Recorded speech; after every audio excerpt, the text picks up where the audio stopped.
Ladies and gentlemen, my name is TotalBiscuit. I'm here to ask and answer one simple question. WTF is Battlefield 1's single-player campaign.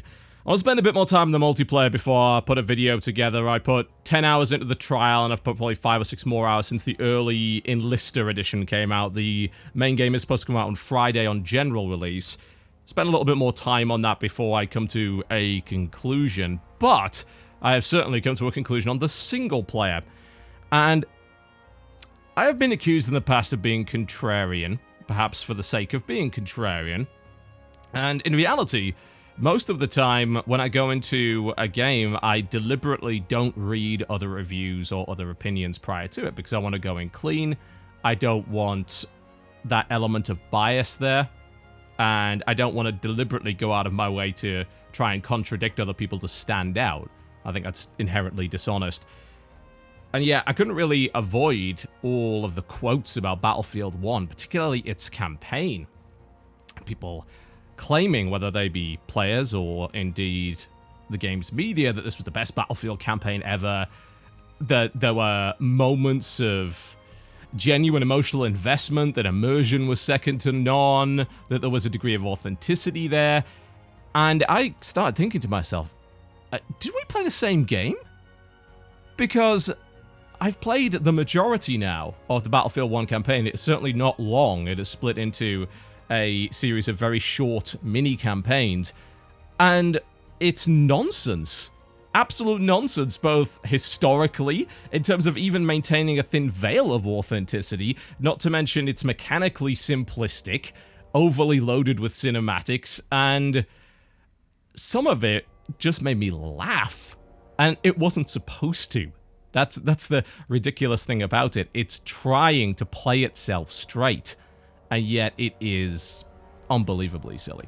Okay, let's dive in and show you exactly what I mean by that. We'll talk about some of the previous Battlefield campaigns, just the inherent problems that the so-called modern military shooter genre has. And it's a weird thing to call it, isn't it, considering this is supposedly based in World War I, but this has all the same problems that a modern military shooter would, and for all intents and purposes is a modern military shooter in a different hat.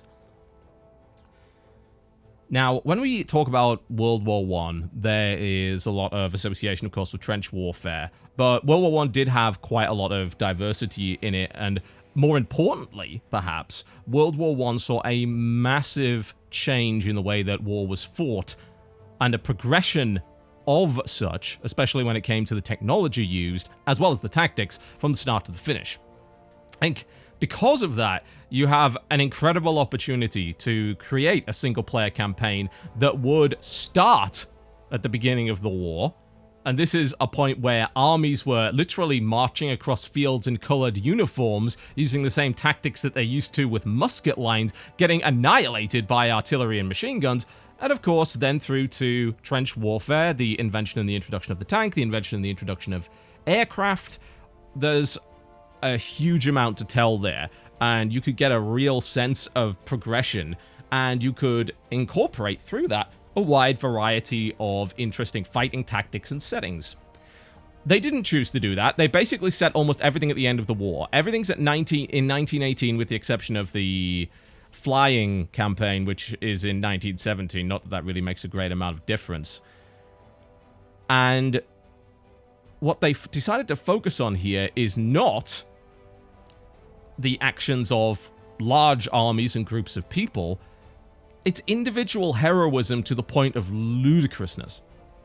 Now, the opening mission, which I'm going to show you a little bit of here, actually put quite a lot of hope in my mind, because what I saw was a very interesting approach to dealing with the concept of war and the idea that an individual soldier's life really doesn't matter all that much. And this was especially true in World War I. And as a result, this first mission has you jumping from body to body as you're gunned down in a hellish situation. Gas and fire all over the place, flamethrower troops, enemies coming from all sides. You can get picked off quite easily, and you immediately jump into the body of another soldier, and it punctuates that with the name of the soldier that just died and their age, when they were born and when they were killed on the front lines, which definitely evoked a degree of emotional reaction, no doubt. You know, seeing how young a lot of these guys were and how easily they were snuffed out, that is something that does give you both a sense of immersion and emotional impact, and a lot of shooters don't necessarily do that simply because, you know, you're gunning down a large number of people.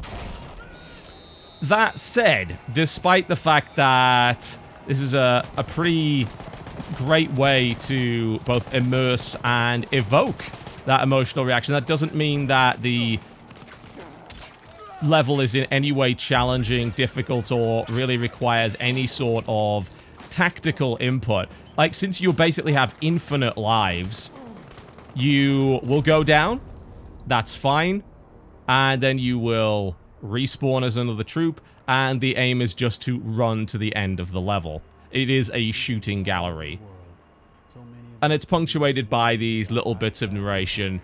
And it, you know, that works fairly well for an opening level. Could you do the entire game like that? Absolutely not. You couldn't. It simply would not work. And as a result, while they did this in the first mission, they went for a far more traditional modern military shooter approach in the rest of the campaign.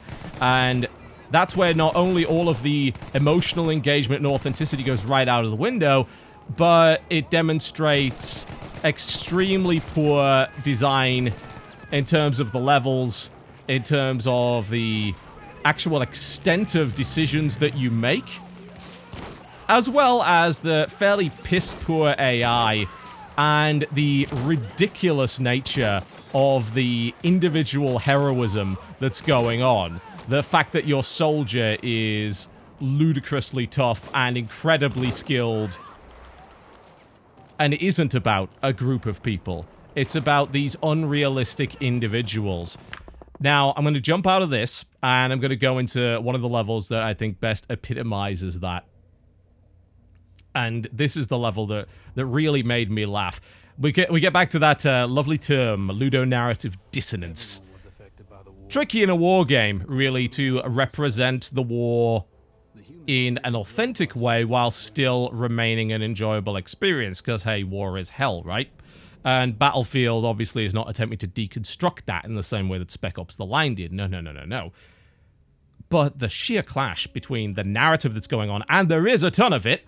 This game is chock full of cutscenes in the single player, and what's actually going on screen, what you're doing, is massive.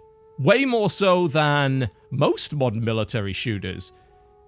While previous Battlefield games had incredibly poor campaigns, they were unbelievably linear, they were chock full of events that would simply stop you from moving, you couldn't even open your own doors, you know, they put you in a plane in Battlefield 3 and didn't let you fly it, which is hilarious.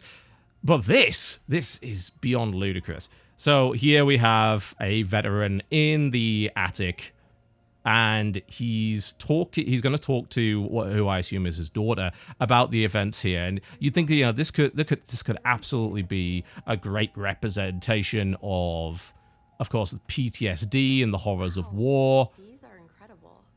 Yes. However, while it sounds like that's exactly what's going to happen here, I am a space marine.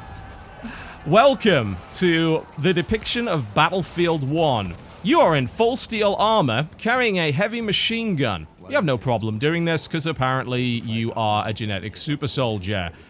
For some reason, you are the only person that has this equipment, and considering how bloody effective it is, you'd think they'd gear everybody out in it. You've been tasked with running up a mountain in this equipment, which is in itself absolutely hilarious, and murdering entire regiments of opposing troops. As he tells the story in an unbelievably straight-laced fashion. Now, I know what some of you might be thinking. Is this a case of an unreliable narrator? No. I thought perhaps that might be the case, but no. This guy plays it entirely straight the whole way through. There is one campaign where an unreliable narrator is a thing, certainly, which does make things a little bit interesting. However, not in this case. No. This guy is unbelievably serious about what he's doing. Now, you are essentially invincible in this sequence. It takes an awful lot to kill you. It's possible, especially if you go up close to those flamethrower troops and they explode right next to you, but regular weapons are not going to touch you. Now, these kind of armor plates, they were used to a very limited extent at certain points in the war, but of course they rapidly proved to be ineffective because steel plates not only are incredibly restrictive in terms of movement, but they don't stop bullets from anything other than incredibly small caliber things. They may resist shrapnel, certainly, but no. The shots are not going to bounce off that armor. If that was something that actually worked, you'd outfit entire regiments with it. This is ridiculous. This is a poor man's Wolfenstein right here, played straight without a hint of irony.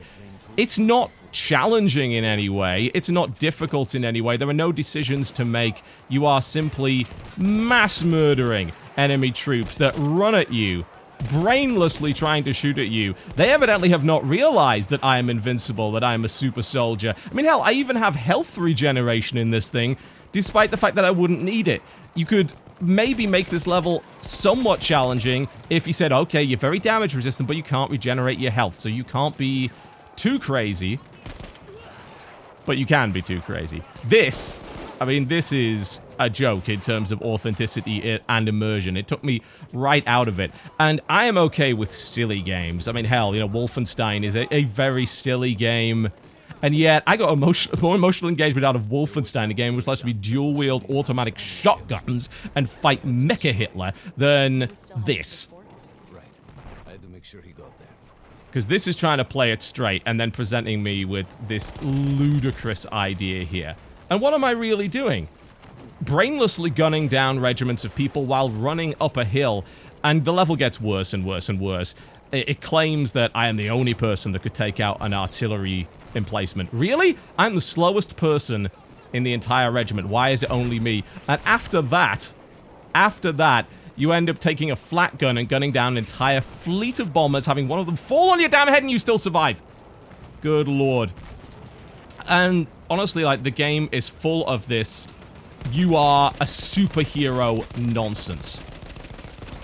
And it's a complete waste of potential. Complete waste. What would I have done with this game? What would I have done with the single-player campaign to improve it? Because all they seem to have done in terms of answering the criticisms of the last 3 Battlefield campaigns is to claim to give you a little bit more freedom and player agency. But really, that's not true. The only difference is that you don't have to have doors opened for you. The game still interrupts you with cutscenes on a fairly consistent basis, and frankly, for the vast majority of missions, there is only one viable tactical approach, and that is run forward and kill everything. And the thing is, if you wanted to make a great, authentic but not realistic feeling World War I game, the best way to do it would be to create levels that were working with the fact that you were in a large unit, a squad, and really sort of build the story off the back of that. You can kill people off, you can have people replaced there, you can even say, hey, I'm playing one member of this squad, and if that member dies, I can use another member. Not only that, but you could have them play the different roles that the multiplayer offers. You could have a squad with a scout, an assault, a medic, a support, and you could perhaps play any of those.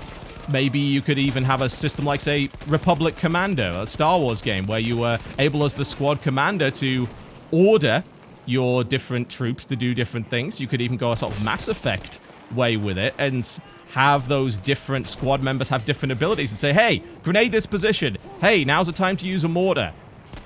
Set it up in a way that it is clear that you as the individual player are not a super soldier and can't handle absolutely everything. The way that this game presents military tactics in the war is also utterly ludicrous. The longest campaign involves you being part of a tank crew. Now, similar to this, it involves you just going forward and massacring a bunch of people, and the only things that are threats are generally field guns, and they're highlighted in red for you to easily blow up. The AI, being absolutely brain dead, generally shoots at your tank with semi-automatic rifles, which of course results in absolutely nothing happening. There are also levels where you can use a tank in the final campaign, which is the one that is the most open, as you play a single lone operative that is single-handedly taking out the entire freaking Ottoman army, and there are 3 separate bases across a large open desert. What that allows you to do is, at least it claims, you know, take either a stealthy approach or do something that exploits the supposedly superior abilities of the enemy. It's trying to present guerrilla warfare, but it simply does not. Simply because the AI isn't capable of handling guerrilla warfare. In that level, the first thing I did was went to the first base, stole a light tank, and the enemy had no answer to the fact that I had that. They stood there, shooting it with semi-automatic rifles and occasionally throwing an anti-infantry grenade at it. I think I encountered maybe 1 armored vehicle the entire time. It was a challengeless waste of time where I was just blowing up everything on my own as a single hero. It is a complete and total waste of the theme. Now, I'm going to jump out of this mission because obviously it's absolutely ludicrous. Jump into one of the missions that allows you to play with a vehicle and talk a little bit about that as well. Now, I was mentioning tactics, by the way. If you play the first tank mission, you'll notice that they say, we're going to send in the infantry first and then the tank. Right. Okay, so you're going to expend the infantry, then send in the invincible tank. Why don't you send the invincible tank in first to break the line? Isn't that the point? The air campaign is also full of these utterly illogical tactics. Specifically, this one is a fine example of that, Total War. We jump in here, you're in a fighter plane, a 2-man fighter plane that has rockets, which again, I don't even believe were actually used in World War I at all. And you're attacking a German fort. This is one of the levels where the sense of scale certainly kicks in, because you have a large air battle, you see what appears to be a battle on the ground, and it's, you know, it's visually incredibly impressive. No doubt about that. I'm not going to dispute the fact that this game looks amazing, is running on an amazing engine, performs incredibly well, and can be absolutely breathtaking in terms of its visuals. But outside of that, this game is shallow and superficially designed and makes absolutely no logical sense. Now, this seems like a fairly, you know, simple set of instructions. As a fighter plane, one of the first things I'm asked to do is deal with the anti-aircraft emplacements. What? You're asking me as the fighter plane to deal with the one thing that directly hard counters me. That makes absolutely no sense. The first thing it's going to ask me to do is kill the blimps. Okay, fine. You know, that's fine. Not a big deal. But then it's like, kill the AA emplacements. Kill the AA? Isn't that what the tanks and the infantry on the ground, the artillery is for? That's the thing which makes the most sense. Why would you ever order fighter planes to take out incredibly powerful flak emplacements? That doesn't make any sense at all.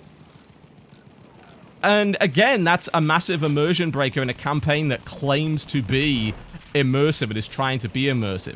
Now, when it comes to vehicles, one of the problems with using vehicles for extended lengths of time in single-player campaigns, especially in a game like Battlefield, is that it very clearly shows you just how shallow the vehicle mechanics actually are. The flight mechanics feel like Star Wars Battlefront. Very, very simplistic. You can't even go into, as far as I could tell, into a first-person mode here, which would be great for immersion. I mean, the game has cockpit views. It does. You can use them in multiplayer, and yet you're stuck in third person in single player. Now, I might want to point out, by the way, that on normal difficulty in any of these flying missions, if you die, it's because you crashed into the ground. There is no other way to kill you, because you can literally out-repair the damage that planes do to you. Ramming the enemy planes is a completely viable tactic. AI pilots are, you know, visually quite impressive. They'll dodge around, but they can't kill you. They're utterly incapable of it. Apparently, neither can this damn AI either. Yes, let's use a plane to kill the anti-aircraft. I'm sorry, why on earth would you ever do that? Why? Because it wants to give you that ridiculous superhero fantasy that is completely out of place in the setting. This is a shooting gallery. Almost every level is a shooting gallery, besides the few levels which are a little bit open and let you wander around like a 10th rate Solid Snake. But again, they're very simplistic, they're very short, and they're incredibly easy and repetitive. Now, people are saying this is the best Battlefield campaign ever. Okay, the only reason I would ever agree with that is because every other Battlefield campaign, with the exception of the Bad Company games, has been utterly awful. And the weird thing about it is that the original Bad Company is an amazing template for what this game could have been. You focus on a few characters, you know, as a member of a squad. You focus on the aspect of teamwork, working as a unit with people with different specialities and skills. And then you take that and you follow that through the war. Perhaps you kill off characters. You know, that's a great way to get a little bit of emotional engagement. You make sure that your players are engaged with the characters, that they're really enjoying interacting with them, that they're learning about them. You know, then kill them off, replace them with others, add a squad command element into it, and then you've got what I would consider a pretty damn good game that really shows the length and breadth of World War I.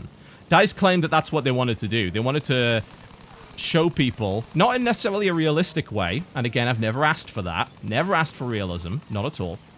They wanted to show people the diversity of World War I, and that it was more than just trench warfare.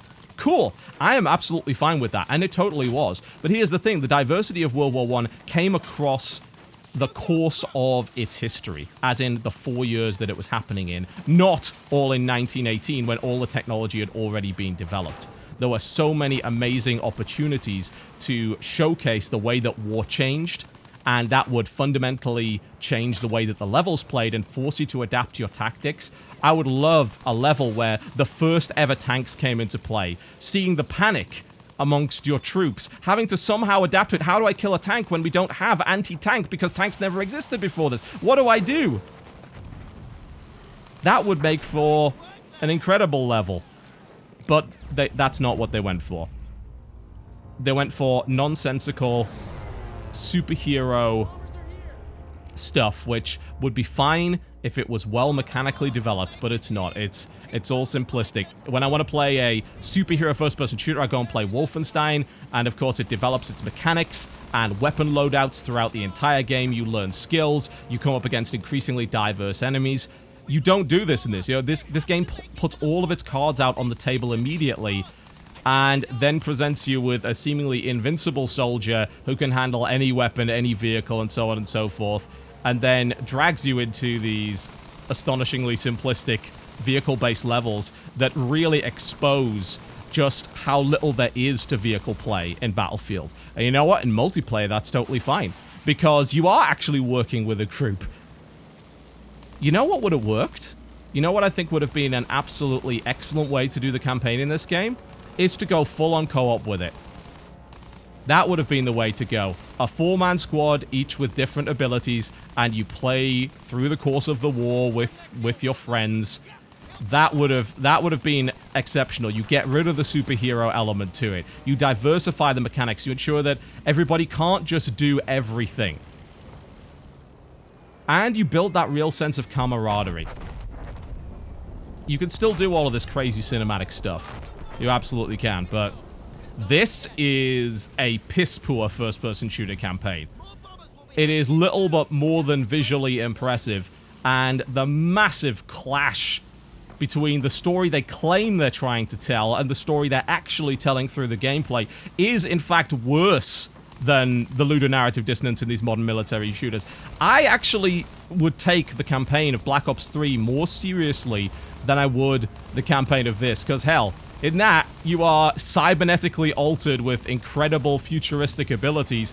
Not only that, but you know, it plays in a squad and plays with full co-op from the very start. This whole lone wolf nonsense doesn't really exist. And it's weird because, you know, that campaign is complete and total cheeseball. Call of Duty has been for ages.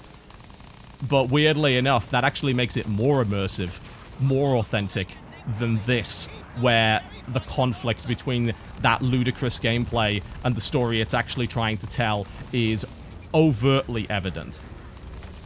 This campaign isn't going to last you for very long, and frankly, it's not really worth playing. You come off at the end of it, and I've done about 75% of it, feeling like I know nothing, nothing about World War I after this, other than apparently it was full of super soldiers and people in ridiculous armor running around with heavy machine guns. The attempted immersion is false, it's disingenuous, and you can clearly feel it outside of the first mission, certainly, which did a pretty good job, but understandably is, you couldn't do the entire game that way. And all of the the cool information that you could have imparted about this war is imparted in text logs that you will occasionally find lying around the level, which is perhaps the least interesting way to push that narrative. How am I not even dead? I'm not even paying attention. If you're going to buy Battlefield, you buy it for the multiplayer. This has always been true, and this game has not changed that. Make no mistake. It absolutely has not. The only reason I'm really spending so much time telling you that, rather than making it abundantly clear that it's same old, it's the same old story, that these campaigns are never really worth playing, is the fact that a bunch of people, including critics, actually said that they were. I cannot, for the life of me, understand how anyone could be emotionally engaged by this tripe. This is, even Hollywood has the common sense to make this a little bit more sensible, a little bit more realistic, and not insult your intelligence, which is what this game does. I don't care about any of the characters. The campaigns are too short to show any real development in any of them anyway. This is perhaps the only campaign that tries, because this guy supposedly starts as a scoundrel and ends as a hero, or does he? Because a little bit of unreliable narration at the end. But it concludes the campaign swiftly, and then there are, as far as I can tell, no connections at all between the campaigns in terms of their overall story, which again is something that they promised that they would do in previous interviews, that there would be a unifying aspect to it. I don't believe that for a second.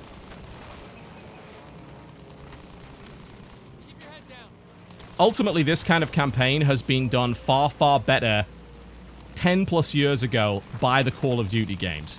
Battlefield has always sort of been playing catch-up in that regard and has never really truly figured out what's going on. What they should have done is to try and innovate and try and capture the essence of what Battlefield is all about, which is not single-person heroics. It's far from that. It's about working with your squad towards a goal and everybody not being able to do absolutely everything. And that's really the case in the multiplayer this time around. They have really gone out of their way to ensure that... I'm just going to jump out of this after this cutscene. Loading times are quite excessive in this game. This is perhaps the Battlefield game that emphasizes the most that the classes can't cope with every situation, and that you do need to work together as a team. But that's not in any way reflected in the single-player campaign at all. I think this was a waste of time and a waste of resources. To go as far as to say that it's disrespectful, I don't think you really need to go that far necessarily. But that was his bad luck. It is a waste of a setting in a big, big way. Realism is not necessarily required, although we saw that in the first level, you can use that and still create an immersive first-person shooter experience. It's just a shame they completely abandoned that idea and created a linear, over-scripted, easy campaign that completely lacks in terms of common sense, immersion, emotional investment, and I could get over all of that if it had interesting mechanics. But it doesn't. Dumbass AI. Why am I even doing this? By the way, this guy, I have a gun. I actually have a gun. He picks up the shovel, hits him with it. You think, all right, this is going to be a cool guerrilla warfare segment where I don't have weapons. I have a gun! I have a gun. You'd think maybe it would be a stealth segment where stealth is required. No, I have a gun! It's like, oh, use melee kills. No, None of these guys are a threat. It's like, oh no, I've alerted the enemy. Glad I still had a way with the old bar. Apparently not. After plugging a few German Oh stormtroopers, my god. I was on my way west. Yeah, and this is a campaign that to me is insulting to your intelligence and is absolutely not worth the time. Play the first mission And German guns. and then never touch it again. Population of Berlin. All spoiling for a fight. That would be my recommendation anyway. Go straight to the multiplayer where the meat of it is. And I would be very happy if Battlefield doesn't want to go back to Bad Company, which was by far its best single-player campaign by a country mile, to stop doing single-player entirely. Focus on what you're good at. DICE has not made a good single-player campaign for over half a decade, and this is certainly by no means the exception to that rule. Why people believe that it is a absolute mystery to me. I could not tell you. Are they just blinded by how good it looks? How good it sounds? Perhaps. But that's been the case in the last few Battlefield games, and people had no problem criticizing those single-player campaigns. Alright, folks. That's it. That's all I really want to do with the single-player. I certainly don't intend to finish it. You know, I've tried at least one mission of all of the campaigns. I've finished about half of them and got about halfway through all of the rest. And I found very little to like about it, I'm afraid. I want to go back to the multiplayer, if you don't mind. Hopefully someone else at some point tries to create a compelling single-player experience with World War I as a setting and truly takes advantage of it. To me, they wasted it. They wasted it somewhat in the multiplayer, but far, far more in the single player. And that, to me, is a huge sign of missed potential. And that is a bit disappointing, really. I was hoping for far, far more than that. Battlefield 1 single player, ladies and gentlemen. Video on the multiplayer coming at a later date. My name has been TotalBiscuit. Thank you very much for watching. This game will be released on Friday for general release. The Early Enlister or Ultimate Edition is already available on Origin as well as PlayStation 4 and Xbox One. I'll see you next time.